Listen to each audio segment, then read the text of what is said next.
Saudiya Arabistonida alkogol taqiqlanganini bilasiz, lekin ushbu ma'lumotni siz aniq bilmasdingiz. Saudiya Arabistonida alkogol qat'iy taqiqlangan va bu qoida hattoki aviakompaniyalarga ham taalluqli. Saudiya Arabistonidagi aviakompaniyalarning hech qaysi birida alkogol ichimlik taqdim etilmaydi va bu boshqa davlat aviakompaniyalariga ham bog'liq. Agarda samolyot bortida alkogol bo'lsa, Saudiya Arabistoni havo hududiga kirishidan oldin barcha barlar yopiladi va alkogol servis qilish to'xtatilishi haqida e'lon qilinadi.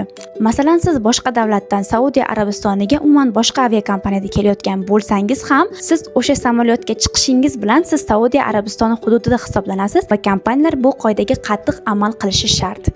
Emirates, Air France kabi ba'zi aviakompaniyalarda o'zlarining barlari mavjud va ushbu barlarda alkogollar servis qilinadi va hattoki shu aviakompaniyalar ham ushbu hududga kirishdan oldin barlarni yopib, alkogol servis qilishni butunlay to'xtatishadi. Alkogol taqiqi Saudiya Arabistonida shunchaki oddiy qoida emas, balkim bu juda ham qattiq amal qilinishi kerak bo'lgan qoida hisoblanadi.